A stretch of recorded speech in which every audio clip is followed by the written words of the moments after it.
ട്രംപിന് ego hurt ചെയ്യും എളുപ്പം. അപ്പോൾ ട്രംപിൻ്റെ ഈഗോ വെച്ച് വർക്ക് ചെയ്യുകയാണ് ഇസ്രായേൽ. ബെഞ്ചമിൻ നെതന്യാഹുവിൻ്റെ നിലനിൽപ്പ് തന്നെ യുദ്ധത്തെ ആസ്പദമാക്കിയാണ്. ഇസ്രായേലി ഭരണകൂടം ബെഞ്ചമിൻ നെതന്യാഹു നയിക്കുന്ന ഇപ്പോഴത്തെ എസ്റ്റാബ്ലിഷ്മെൻറ്റ്, ഇപ്പോഴത്തെ ഡിസ്പെൻസേഷൻ ആഗ്രഹിക്കുന്നു യുദ്ധം തുടരുക. ട്രംപിനെ കൊണ്ട് ചൂട് ചോറ് വാരിപ്പിച്ചു എന്ന് പറയുന്നതാവും ശരി. ഡോക്ടർ മോഹൻ വർഗീസ്, അമേരിക്കയുടെ മുൻ സ്റ്റേറ്റ് സെക്രട്ടറി ജോൺ കെറി നടത്തിയ ഒരു വെളിപ്പെടുത്തലോടെ പശ്ചിമേഷ്യൻ യുദ്ധത്തിന്റെ ആഭ്യന്തര ഉള്ളുകളികൾ വെളിച്ചത്ത് വരികയാണ്. കഴിഞ്ഞ ദിവസം അതുമായി ബന്ധപ്പെട്ട നിരവധി റിപ്പോർട്ടുകൾ പുറത്തു വന്നിട്ടുണ്ട്. താങ്കളും വായിച്ചു കാണുമെന്ന് പ്രതീക്ഷിക്കുന്നു. അമേരിക്കയുടെ 3 മുൻ പ്രസിഡന്റുമാരുടെ ഭരണകാലത്ത് ഇസ്രായേൽ പ്രധാനമന്ത്രി ബെഞ്ചമിൻ നെതന്യാഹു ഇറാൻ ആക്രമണ പദ്ധതിയുമായി അമേരിക്കയെ സമീപിച്ചിരുന്നു. ബുഷ്, ഒബാമ, ബൈഡൻ ഇവരുടെ കാലത്തായിരുന്നു അത്. അന്ന് ആ പ്രസിഡന്റുമാരെല്ലാം ഇതിനെ തള്ളിക്കളയുകയാണ് ചെയ്തത്. ഇസ്രായേലിന്റെ പദ്ധതി അംഗീകരിച്ചില്ല. പക്ഷേ നെതന്യാഹു പറഞ്ഞതെല്ലാം വിശ്വസിച്ച് ട്രംപ് ഇറാനുമായി യുദ്ധത്തിന് തയ്യാറായി. എന്നാൽ ട്രംപിന്റെ സ്വന്തം സംഘത്തിലെ അംഗങ്ങൾ തന്നെ ഇറാൻ ആക്രമണത്തെ എതിർത്തിരുന്നുവെന്നും റിപ്പോർട്ടുകൾ വരുന്നുണ്ട്. സംഘത്തിലെ പ്രധാന അംഗങ്ങളെല്ലാം നെതന്യാഹുവിന്റെ ഇറാൻ ആക്രമണ പദ്ധതിയെ പരിഹാസ്യമെന്നാണ് വിളിച്ചത്. നിശ്ചിതമായി തന്നെ ട്രംപിന്റെ വിശ്വസ്ത സംഘം പദ്ധതിയെ എതിർത്തിരുന്നു. എന്നിട്ടും ട്രംപ് നെതന്യാഹുവിനൊപ്പം നിന്നത് ഇറാന്റെ ഭരണ നേതൃത്വത്തെ അസ്ഥിരപ്പെടുത്തുക, ദുർബലപ്പെടുത്തുക എന്ന താല്പര്യങ്ങൾക്കായാണ്. തുടക്കം വിജയിച്ചു എന്ന് പറയാം. പിന്നീട് കണ്ടത് F-15 പോലെ F-35 പോലുള്ള കരുത്തരായ യുദ്ധവിമാനങ്ങളും MQ-4C പോലുള്ള അത്യാധുനിക ഡ്രോണുകളും US സേനയ്ക്ക് നഷ്ടമാകുന്നതാണ്. ശരിക്കും യുദ്ധം തീർന്നാലും ഈ ഒരു ചീത്തപ്പേരിൽ നിന്ന് ഇനി കരകയറാൻ കഴിയുമോ ട്രംപിന്? ചീത്തപ്പേര് ഉണ്ടായി എന്നത് നിഷേധിക്കാനാവാത്ത ഒരു യാഥാർത്ഥ്യമാണ്.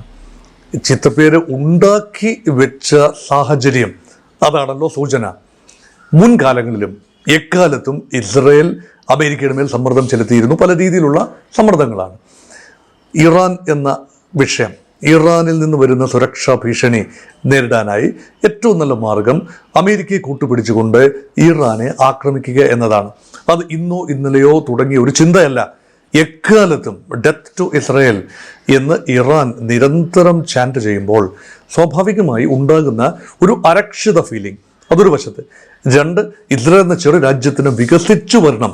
ഒരു വിശാല ഇസ്രായേൽ എന്നൊരു സങ്കല്പമുണ്ട്. ആ സങ്കല്പത്തിലേക്ക് എത്തി നിൽക്കാൻ ഒരുപക്ഷെ ആ ഇസ്രായേലിന് ഒരു കഴിവോ അതിനുള്ള അർഹതയോ അതിനുള്ള സംവിധാനമോ സാഹചര്യമോ ഉണ്ടാവില്ല.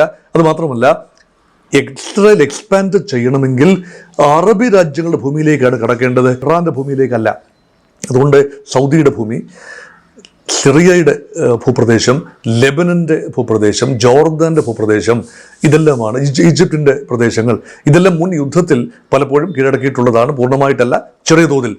അത് സമാധാന ട്രീറ്റിയുടെ ഭാഗമായി ഇപ്പം ഉദാഹരണത്തിന് സൈനായ് മരുഭൂമി ഈജിപ്തിൻ്റെ കൈവശത്തു നിന്നും ഈജിപ്തിൻ്റെ കയ്യിൽ നിന്നും ഇറാൻ വെട്ടിപ്പിടിച്ച 67 യുദ്ധത്തിൽ വെട്ടിപ്പിടിച്ചതാണ്. അത് ക്യാമ്പ് ഡേവിഡ് അക്കോർഡിലൂടെ അത് പൂർണ്ണമായി ഈജിപ്തിൻ്റെ ഭൂമി കൈമാറി. പക്ഷെ ഗാസ ഈജിപ്ഷ്യൻ പ്രദേശമായിരുന്നു, ഈജിപ്തിൻ്റെ അധീനതയിലുള്ള പ്രദേശമായിരുന്നു. ഗാസ പിടിച്ചെടുത്തത് നിലനിൽക്കുന്നു.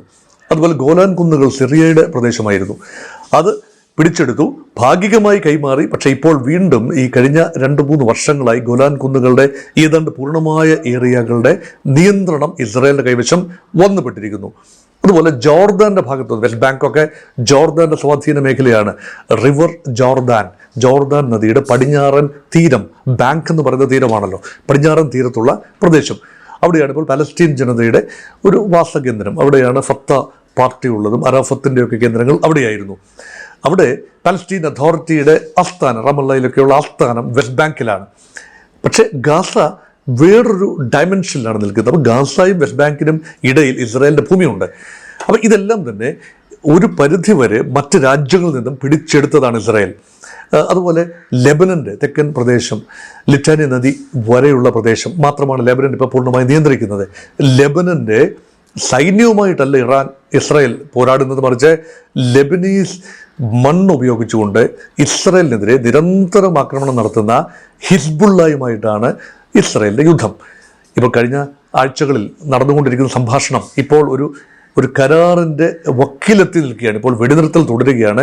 മറ്റൊരു 2 ആഴ്ച കൂടി വെടിനിർത്തൽ തുടരാൻ ധാരണയായിരിക്കുന്നു. അതും ലോകത്തോട് പറഞ്ഞിരിക്കുന്നത് ഡൊണാൾഡ് ട്രംപ് തന്നെയാണ്. ഇസ്രായേലൊന്നും പറഞ്ഞിട്ടില്ല, ലെബനൊന്നും പറഞ്ഞിട്ടില്ല, ചർച്ചകളിലാണ് എന്നാണ്. ട്രംപാണ് എല്ലാം അനൗൺസ് ചെയ്യുന്നത്. തങ്ങളുമായി ബന്ധമുള്ളതും ഇല്ലാത്തതുമായ ലോകത്തെ സകല കാര്യങ്ങളും തൻ്റെ നാവിൻ തുമ്പിൽ നിന്നും തൻ്റെ സോഷ്യൽ മീഡിയ പ്ലാറ്റ്ഫോമായ ട്രൂത്ത് സോഷ്യലിലൂടെ മാത്രമേ അറിയാവൂ എന്ന് ട്രംപിന് വാശിയുള്ളതുപോലെ തോന്നുന്നു. എന്തായാലും വെടിനിർത്തൽ നല്ല കാര്യം തന്നെയാണല്ലോ. സമാധാന പ്രക്രിയ തുടരുന്നു. അവിടെയും ടെറിറ്റോറിയൽ ഗെയിൻ എന്നത് ഇസ്രയേലിൻ്റെ സ്കീം ഓഫ് തിങ്സ് ആണ്. ഇതെല്ലാം സാധ്യമാവണമെങ്കിൽ ആത്യന്തികമായി തങ്ങളുടെ സൈനിക ബലം പോരാതെ വരും. അവിടെയാണ് ഇസ്രയേലി ലോബിയിങ് അമേരിക്കൻ സെനറ്റർമാരെ, അമേരിക്കൻ ഹൗസ് ഓഫ് റെപ്രസെൻറ്റേറ്റീവ് അംഗങ്ങളെ, അമേരിക്കൻ ബിസിനസ് കോൺഗ്ലോമറേറ്റ്സിനെ എല്ലാം സ്വാധീനിച്ചുകൊണ്ട് അമേരിക്കയ്ക്കുള്ളിലെ ഇസ്രയേലി ലോബിയും ഇസ്രയേലിൻ്റെ ഭരണകൂടവും എല്ലാം ചേർന്നുകൊണ്ട് അമേരിക്കയുടെ ടോപ്പ് ഡിസിഷൻ മേക്കിംഗ് അപ്പാരറ്റസായ പ്രസിഡന്റിന്റെ ഓഫീസിന്മേൽ വലിയ സമ്മർദ്ദമാണ് എക്കാലത്തും ചെലുത്തിയിട്ടുള്ളത്. 1948 മുതൽ തന്നെ അങ്ങനെയാണ്. പല അമേരിക്കൻ പ്രസിഡന്റുമാരും, അത് റിപ്പബ്ലിക്കൻസ് ഉണ്ട്, ഡെമോക്രാറ്റ്സ് ഉണ്ട്, ഈ ഒരു ചതിയിൽ അല്ലെങ്കിൽ ഈ ഒരു പ്രലോഭനത്തിൽ അല്ലെങ്കിൽ ഈ ഒരു ചെറിയ സമ്മർദ്ദത്തിൽ വീണിട്ടില്ല. അക്കാര്യമാണ് ഇപ്പോൾ ഈ ചോദ്യത്തിലൂടെ ഉന്നയിക്കാൻ ശ്രമിച്ചത്. നോക്കൂ, ഒബാമയുടെ ഭരണകാലം കാര്യമായ പേരുദോഷമൊന്നും വരുത്തി വെച്ചിട്ടില്ലാത്ത ഡെമോക്രാറ്റിക് പാർട്ടിക്കാരനായ ആളാണ് ബറാക്ക് ഒബാമ. ബറാക്ക് ഒബാമയുടെ മേൽ അതിശക്തമായ സ്വാധീനം ചെലുത്തി ഇസ്രായേലി പ്രധാനമന്ത്രി ബെഞ്ചമിൻ നെതന്യാഹുവും ഇസ്രായേലി മുൻ പ്രധാനമന്ത്രിമാരും അങ്ങനെ ചെയ്തിട്ടുണ്ട്. പക്ഷേ ഒബാമ ഒരു ഇഞ്ച് അനങ്ങിയില്ല. ദിസ് ഈസ് നോട്ട് അവർ വാർ, അമേരിക്കയുടെ യുദ്ധമല്ല, ഇറാനെ എതിർക്കാൻ. അതുമാത്രമല്ല, ഒബാമ ഒരു പടി കൂടി കടന്നുകൊണ്ട് ഇറാനുമായി 2015 ഒരു ആണവ കരാറിൽ ഏർപ്പെട്ടു. 3.6% യുറേനിയം സമ്പുഷ്ടീകരിക്കാനുള്ള അനുവാദം ഇറാന് കൊടുത്തുകൊണ്ട്, നിരീക്ഷണ സംവിധാനങ്ങൾ ഏർപ്പെടുത്താൻ IAEA ചുമതലപ്പെടുത്തിക്കൊണ്ട്, അതുപോലെ അമേരിക്കയോടൊപ്പം തന്നെ ബ്രിട്ടൻ, ഫ്രാൻസ്, റഷ്യ, ചൈന എന്നീ രാജ്യങ്ങൾ കൂടി സാക്ഷികളായി, അതിൻ്റെ പങ്കാളികൾ തന്നെ, കരാർ പങ്കാളികൾ സാക്ഷികളുമാണ്, പങ്കാളികളും ആണ് ആ രീതിയിൽ. പക്ഷെ അത് ലംഘിച്ചു എന്ന് പറഞ്ഞുകൊണ്ടാണ് ആ വാഗ്ദാനങ്ങൾ, ഇറാൻ ആ ഡീലിലുള്ള വാഗ്ദാനങ്ങൾ, സമ്പുഷ്ടീകരണം അതിൽ കടന്നുപോയി, ഇൻസ്പെക്ഷന് വഴങ്ങുന്നില്ല, ഇതെല്ലാം പറഞ്ഞുകൊണ്ടാണ് ട്രംപ് 2018 തൻ്റെ ആദ്യ ഊഴത്തിൻ്റെ മധ്യത്തിൽ പിൻവാങ്ങിയത്, ഈ കരാറിൽ നിന്ന് പിൻവാങ്ങിയത്. അപ്പോൾ ബെഞ്ചമിൻ നെതന്യാഹുവും ബറാക്ക് ഒബാമയും തമ്മിൽ നല്ല ബന്ധമായിരുന്നുവെങ്കിൽ പോലും ബെഞ്ചമിൻ നെതന്യാഹുവിൻ്റെ ഉപദേശം ചെവിക്കൊണ്ടില്ല. ഒരു ഡീലെത്തണമെന്നല്ലല്ലോ നെതന്യാഹു പറയുന്നത്. ഒബാമയോട് പറഞ്ഞത് നിങ്ങൾ യുദ്ധം ചെയ്യൂ, യുദ്ധം ചെയ്ത് ആണവ നിലയങ്ങൾ തകർക്കൂ. ഒബാമ തയ്യാറായില്ല. ഒബാമയ്ക്ക് ശേഷം ട്രംപ് വന്നു, ട്രംപിന് ശേഷം ബൈഡൻ വന്നു, ട്രംപിൻ്റെ ആദ്യ ഊഴത്തിന് ശേഷം ജോ ബൈഡൻ വന്നു. പൊതുവെ ദുർബലൻ എന്ന് പൊതുവെ കരുതപ്പെടുന്ന ഒരു പ്രസിഡന്റാണ്. അദ്ദേഹത്തിൻ്റെ അനങ്ങാപ്പാറ നയം ഇസ്രയേലിന് മുന്നോട്ട് പോകാൻ തക്ക ഒരു ഊർജം നൽകിയില്ല. ഇസ്രയേൽ പരമാവധി ശ്രമിച്ചു നോക്കി. Biden administration did not yield. അതിനു മുൻപ് തന്നെ റിപ്പബ്ലിക്കൻ ആയിരുന്നല്ലോ ജോർജ് ബുഷ് സീനിയറും ജോർജ് ബുഷ് ജൂനിയറും, അപ്പനും മകനുമാണ്. ആ ഭരണകാലത്തും അതിശക്തമായ സമ്മർദ്ദം ചെലുത്തി ഇറാനെതിരെ. 1979 മുതൽ തന്നെ ഇറാനുമായി അമേരിക്കയ്ക്ക് പ്രശ്നമുണ്ടല്ലോ. അമേരിക്കയ്ക്ക് ഇറാനുമായുള്ള പ്രശ്നം മുതലെടുക്കാൻ വേണ്ടി ഇസ്രയേൽ പഠിച്ച പണി 18 നോക്കി. അങ്ങനെ ഇരിക്കുകയാണ് ആദ്യ ഊഴത്തിൽ ട്രംപിനെ കൊണ്ട് പോലും ആക്രമണം നടത്തിക്കാൻ ഇസ്രായേലിന് കഴിഞ്ഞില്ല. പക്ഷേ ട്രംപിൻ്റെ രണ്ടാം ഊഴം വന്നപ്പോൾ സാഹചര്യങ്ങൾ മാറി മറിഞ്ഞു. 2-3 കാര്യങ്ങളാണ് മാറി മറിഞ്ഞത്. ഒന്ന്, ട്രംപിന് വ്യക്തമായ ഭൂരിപക്ഷം ലഭിച്ചു, popular vote and electoral vote ലഭിച്ചു. ട്രംപിന് കിട്ടുപാടുകൾ, ലെയിം ഡക്ക് പ്രസിഡന്റ് എന്ന നിലയിൽ സെനറ്റിൻ്റെയും ഹൗസ് ഓഫ് റെപ്രസെൻറ്റേറ്റീവ്സിൻ്റെയും കൺട്രോൾ ഇല്ലാതെ മുന്നോട്ട് പോകാവുന്ന ഒരു നമ്പേഴ്സ് ലഭിച്ചു അമേരിക്കൻ ഡെമോക്രാറ്റിക് പ്രോസസ്സിൽ. അപ്പോൾ ട്രംപിനെ അത് ഉത്സാഹഭരിതനാക്കി. അത് മാത്രമല്ല, ഇനിയൊരു അംഗമില്ലല്ലോ. അതുകൊണ്ട് ഈ 4 വർഷം അങ്ങ് ആഘോഷിക്കുക. അതിൽ 1 വർഷം പിന്നിട്ടിരിക്കുന്നു, 1.5 വർഷം പിന്നിട്ടിരിക്കുന്നു. ആഘോഷ തിമിർപ്പിലാണ് ട്രംപ്. എന്തെങ്കിലുമൊക്കെ അങ്ങ് നടത്തിയെടുക്കും. തൻ്റെ രണ്ടാം ഊഴം, ഇത് അവസാന ഊഴമാണ്. 2 ഊഴത്തിൽ കൂടുതൽ അമേരിക്കൻ പ്രസിഡന്റായി ഒരാൾക്ക് ഇരിക്കാനാവില്ല. അമേരിക്കൻ ഭരണം. അപ്പോൾ ഒരു കാര്യം ഉറപ്പിക്കാം, അടുത്ത 2.5 വർഷത്തിന് ശേഷം ട്രംപ് അമേരിക്കൻ പ്രസിഡന്റ് കസേരയിൽ ഉണ്ടാവില്ല. ഇറാന്റെ IRGC നേതൃത്വമൊക്കെ ഒരു വിഷയം ഉണ്ടാവാം, പക്ഷേ ട്രംപ് ഉണ്ടാവില്ല എന്ന് ഉറപ്പായി പറയാം. മറ്റൊരു പ്രസിഡന്റ് ഉണ്ടാവും അമേരിക്കയ്ക്ക്, ഡെമോക്രാറ്റോ റിപ്പബ്ലിക്കനോ ആയ മറ്റൊരു പ്രസിഡന്റ് ഉണ്ടാവും. പക്ഷെ ട്രംപ് ഇരിക്കുമ്പോൾ തങ്ങൾ ആഗ്രഹിക്കുന്നത് ഇപ്പോൾ നടത്തിയെടുക്കുക. മുൻപ് ട്രംപ് ഇരുന്നപ്പോൾ നടന്നില്ല, അത് മറ്റു ചില കാരണങ്ങളാലാണ്. ഇപ്പോൾ അനുകൂല സാഹചര്യമാണ്. ട്രംപിന് ഈഗോ ഹർട്ട് ചെയ്യും എളുപ്പം. അപ്പോൾ ട്രംപിൻ്റെ ഈഗോ വെച്ച് വർക്ക് ചെയ്യുകയാണ് ഇസ്രായേൽ. ബെഞ്ചമിൻ നെതന്യാഹുവിൻ്റെ നിലനിൽപ്പ് തന്നെ യുദ്ധത്തെ ആസ്പദമാക്കിയാണ്. അദ്ദേഹത്തിനെതിരെയുള്ള അഴിമതി ആരോപണങ്ങൾ, സ്വജനപക്ഷപാതവുമായി ബന്ധപ്പെട്ട ആരോപണങ്ങൾ, ഇതെല്ലാം മറച്ചു വെക്കണമെങ്കിൽ പെർപ്പച്വൽ സ്റ്റേറ്റ് ഓഫ് വാറിൽ നിന്നെങ്കിലേ പറ്റൂ. അതുകൊണ്ട് Israel wants to continue. Israel എന്ന് പറയുന്നത് പൂർണ്ണമായി ശരിയല്ല. ഇസ്രായേലി ഭരണകൂടം, ബെഞ്ചമിൻ നെതന്യാഹു നയിക്കുന്ന ഇപ്പോഴത്തെ എസ്റ്റാബ്ലിഷ്മെൻറ്റ്, ഇപ്പോഴത്തെ ഡിസ്പെൻസേഷൻ, ആഗ്രഹിക്കുന്നു യുദ്ധം തുടരണമെങ്കിൽ ഒരു വഴിയേ ഉള്ളൂ. അമേരിക്കൻ പ്രസിഡന്റിനെ കൊണ്ട് അസാധ്യമായ കാര്യങ്ങൾ ചെയ്യിപ്പിച്ചെടുക്കുക. അത് തന്നെയാണ് ഇപ്പോൾ സംഭവിച്ചിരിക്കുന്നത്. അതുകൊണ്ടാണ് മുൻകാലങ്ങളിൽ അമേരിക്കയുടെ സെക്രട്ടറി ഓഫ് സ്റ്റേറ്റ്, അതായത് വിദേശകാര്യമന്ത്രി എന്നാണല്ലോ പറയുന്നത്, സ്റ്റേറ്റ് സെക്രട്ടറി എന്നോ സെക്രട്ടറി ഓഫ് സ്റ്റേറ്റ് എന്നോ വിദേശകാര്യമന്ത്രി എന്നൊക്കെ പറയാവുന്ന ആളാണ്.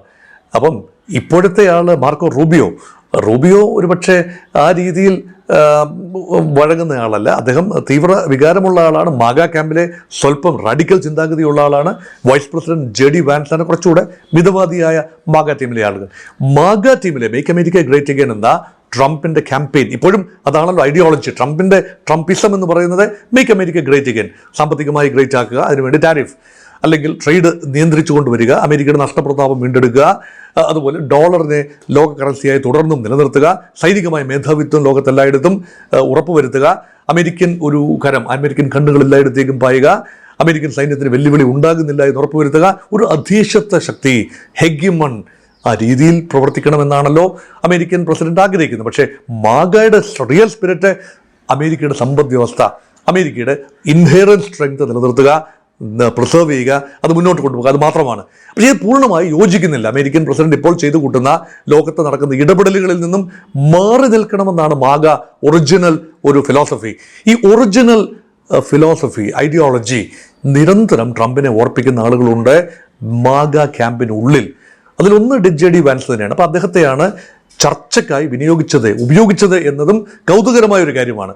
അവിടെ പക്ഷേ ചർച്ചയ്ക്കായി നിയോഗിക്കുകയും അതിന് വേണ്ട രീതിയിൽ മാൻഡേറ്റ് നൽകാതിരിക്കുകയും നിരന്തരം വൈസ് പ്രസിഡന്റിനെ ചർച്ചയ്ക്ക് വിട്ടതിന് ശേഷം പ്രസിഡന്റ് ഇവിടെ ഇരുന്നുകൊണ്ട് നിരന്തരം പ്രസ്താവന നടത്തുകയാണ്. ഇറാനെ വെറുപ്പിക്കുന്ന, ഒരു നെഗോഷിയേറ്റിംഗ് ടേബിളിലേക്ക് നടന്നെടുക്കുന്ന ഇറാനെ പിന്നോട്ടടിക്കുന്ന ഒരുപാട് വിവാദ പ്രസ്താവനകളിലൂടെ ട്രംപ് കുളം കലക്കി വെച്ചു. ഈ ട്രംപ് കുളം കലക്കി വയ്ക്കുന്നത് നെതന്യാഹുവിന് വേണ്ടിയാണ്, ഇസ്രായേലിന് വേണ്ടിയാണ്, ഇസ്രായേലിന്റെ പ്രേരണ കൊണ്ടാണ് എന്ന് പറഞ്ഞു വയ്ക്കുകയാണ് അമേരിക്കയുടെ മുൻ സെക്രട്ടറി ഓഫ് സ്റ്റേറ്റ്. അദ്ദേഹം ഈ പ്രസിഡന്റുമാരുടെ കാലഘട്ടം അടുത്ത് നിന്ന് കണ്ടിട്ടുള്ള ആളുകളാണ്. കാരണം വിദേശകാര്യമന്ത്രി എന്ന് പറയുന്നത് ഇന്ത്യയുടെ വിദേശകാര്യമന്ത്രി എന്നോ പാകിസ്ഥാന്റെ വിദേശകാര്യമന്ത്രിയോ എന്ന് പറയുന്ന പോലെ ലോകത്തെല്ലായിടത്തും സഞ്ചരിക്കുന്ന അമേരിക്കൻ പ്രസിഡന്റിനോടൊപ്പം തന്നെ വിസിബിലിറ്റി പലപ്പോഴും ഉള്ള ഒരു ലോക നേതാവ് കൂടിയാണ് വിദേശകാര്യ സെക്രട്ടറി. അദ്ദേഹം തന്റെ അനുഭവത്തിൽ നിന്ന് പറയുകയാണ്, മുൻകാലങ്ങളിൽ ശ്രമിച്ചു, ഇസ്രായേൽ പരാജയപ്പെട്ടു, പക്ഷെ ഇപ്പോൾ ശ്രമിച്ചു, ട്രംപിനെ കൊണ്ട് ചൂട് ചോറ് വാരിപ്പിച്ചു എന്ന് പറയുന്നതാവും ശരി.